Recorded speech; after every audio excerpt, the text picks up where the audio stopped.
Casey Butler here with the Casey Butler Remax Home Team. Hi.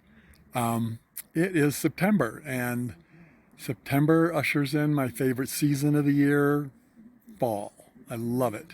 I love the changing leaves. I love the cooling down. I just love the vibe and the smells and the, getting out the heavier jackets and sweaters and things. It's just, reprieve from summer is nice. And those of you who live in the South would most appreciate that because you don't get a full reprieve. I did spend some time in Southern California, and it was just weird because I missed my seasons. But anyway, it's a time of change. And as we all know, the real estate market's been changing. The data that I do, you probably get tired of. You can go to my website, go to my blog. You can see that, follow on Facebook and Twitter and Instagram and all that stuff, and give some of those numbers. I'm going to go on a little different direction this month. I want to talk about the presentation of homes for sale. And over the last easily 15 years, it started before that, there's this little thing called staging. And it's funny because I've been staging homes since before that was an actual term. And really all it is presentation. You present every day when you get dressed and you go out for whatever. Some don't feel inclined necessary to impress anybody, so they may be out in their sweats or flannel shirt or whatever else, and others maybe a little more dressy, casual, etc., etc. Obviously, I've got a jacket on and a shirt, so we do present. But homes, when you're trying to sell a home, you're presenting that home to the prospective home buyers, and the impression that they get is going to have an effect on how excited they are about buying it.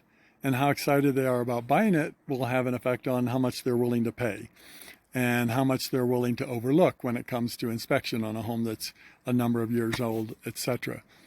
So we have increasingly been trying to, I'm gonna say we have because we always have. Sellers have been increasingly willing to listen and do what it takes to make that presentation as good as it can be. So we go through this little phase when we're preparing the house, and the 3Ds, declutter, depersonalize, and deep clean. Those are the very first things that happen. Noting that we're trying to appeal to the emotion of the buyer, and therefore we've got a seller who needs to be more pragmatic and less emotional. And so we're, in the decluttering process, we're taking down all their favorite little knickknacks and, sometimes plants and sometimes, just these things that make you comfortable in your home, but they also make the home, to be honest, cluttered, smaller than it actually is, things like that.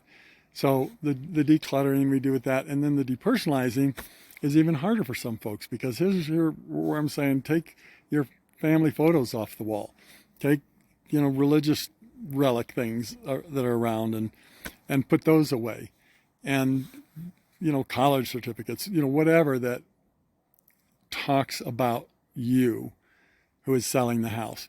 Because when that buyer walks in, I don't want them to be looking at you and thinking about you and evaluating, what your family situation is, all that kind of thing. I want them to be envisioning themselves living in that house. I want them to be getting excited about how they would live in this house and how they would entertain their friends and family and how it would work for, the kids and for study area and play area, etc. So it just makes such a difference. And so we do professionally stage many of our homes. Sometimes we'll just stage with the owner's own things because they're nice enough and all of that. And so we do the declutter and the depersonalizing, and then number 3, deep cleaning, of course. That's just kind of logical. We got a little bug on me here. that you don't want dingy, dirty, dark, anything that is going to make a person's emotions contract. We want their emotions up. And so, that's just one step in the process to optimize the sale, to get the quickest sale and the least amount of pushback and the highest price. So anyway, simple message this month. Enjoy your fall, and I will too. Bye-bye.